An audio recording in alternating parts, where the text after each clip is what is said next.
What's up guys, Nuckles here. Today we're gonna explore two new JavaScript concepts which are null and undefined. So today we're gonna do amusement park task on Exercism. So let's get right into the tasks. So guys, before diving right into tasks, I want to explain null and undefined concepts. So let's look at first what's null. Null is used as an intentional empty value for variables of any type.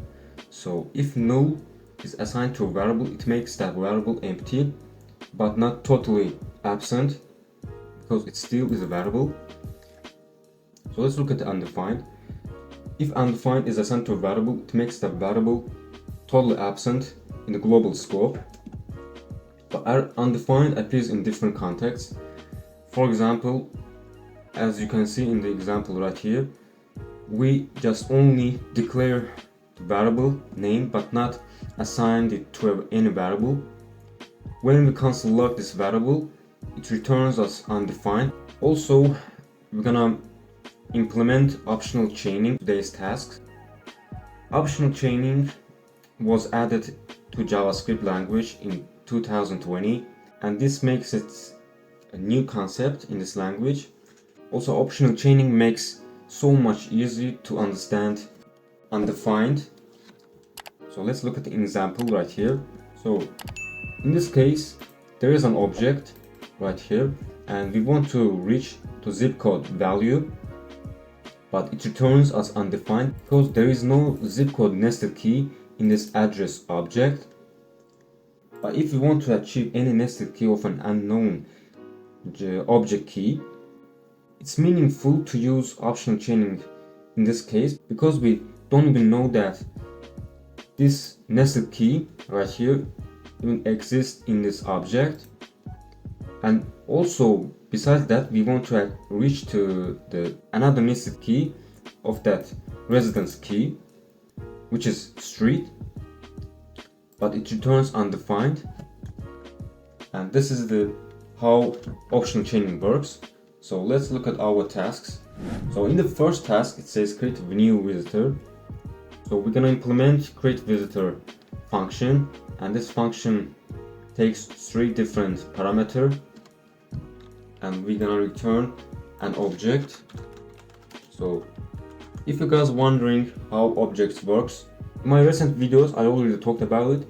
So if you want to watch that video, I'm gonna pin that video right here, top right corner. So let's get back our task. So I'm gonna return the name key and give this key the name variable.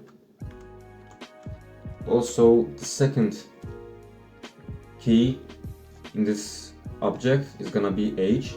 So also age, we're gonna return age. And the last key is a ticket ID. I'm gonna return ticket ID. So this is simply our basic object. So let's test our function. So guys, we passed the first test. So let's look at the next task. In the second task, it says revoke the ticket. So we're gonna implement the revoke ticket function that accepts a visitor object. And this visitor object also has, similar to the first task, also has three different keys: name, age, and ticket ID. So in this task, we want to revoke each ticket ID for an according customer. Also, we're gonna set that ticket ID value to null. So let's implement this task. I'm gonna get the ticket ID value from the visitor object. I'm gonna use that notation. So, and also we're gonna assign this ticket ID value to null and return visitor object back. So let's test our function again. So pass the second test. So guys, in the third task, it says determine the ticket status. So in this task, we're gonna use if-else statement, and the condition of if-else statement, we're gonna compare this ticket ID value. So let's implement this function. I'm gonna write if, and then inside of condition, I'm gonna reach the ticket ID value. To reach the ticket ID value, I'm gonna use the bracket notation, but you can simply use the dot notation too. So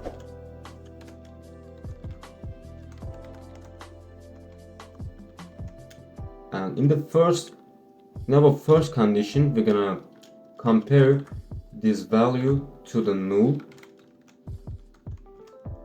and if this ticket ID is empty, we're gonna return not sold. So in the second condition, we're gonna compare this ticket ID value to undefined, and we're gonna return unknown ticket ID.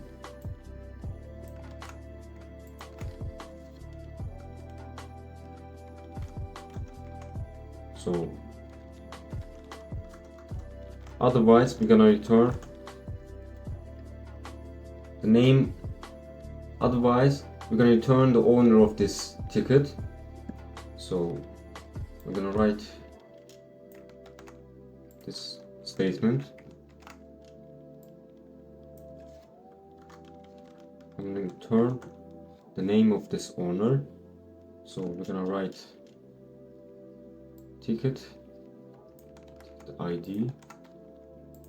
So let's check our function. I'm gonna clear out first and return test.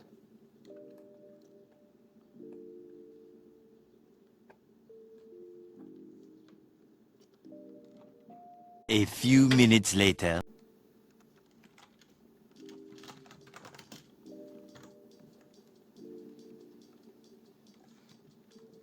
So I forgot to write the return. So in this case, our function is successfully complete. So pass the third test.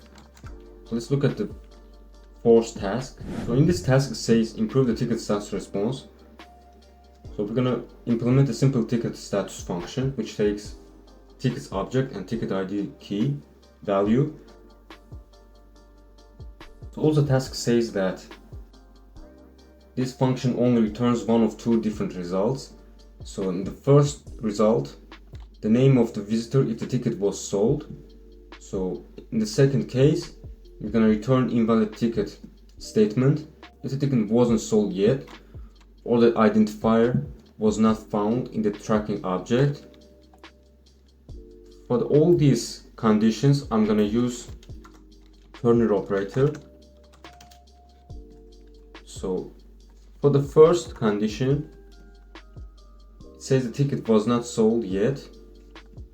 So we're gonna use the ticket's ID equals to null condition, or in the second case, the identifier was not found in the tracking object.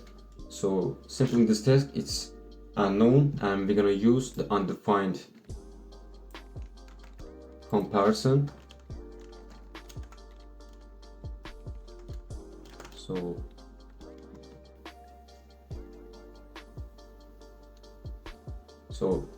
even one of these two conditions returns true, we're gonna return invalid ticket statement.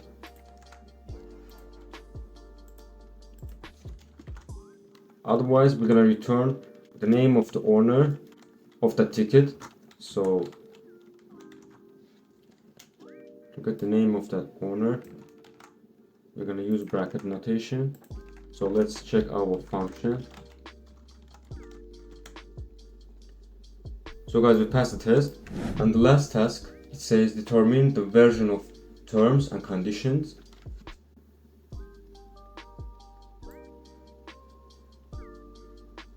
So in the tasks it says the cashier of the amusement park now need to check whether visitor needs to sign a new version of the GTC. So first we have to know, is this GTC key even exists or not? So in this case we're gonna use the optional chaining. So let's implement our task. I'm gonna return visitor object, and the visitor object have a maximum of 4 nested key, and the last nested key is the GTC that we need to know. So to reach that object we're gonna use optional chaining, and I'm gonna reach the GTC object, and to learn the version of this GTC object also we have to use another optional chaining, and this simply shows us the version nested key. So let's check our function. Okay guys, we passed all the tests, and that brings us to the end of today's JavaScript challenge. I hope you found this video helpful. Make sure to hit that subscribe button. If you enjoyed this video, give it a thumbs up to show your support. Thank you so much for joining me today. Until next time, keep coding, keep exploring, and have a fantastic day.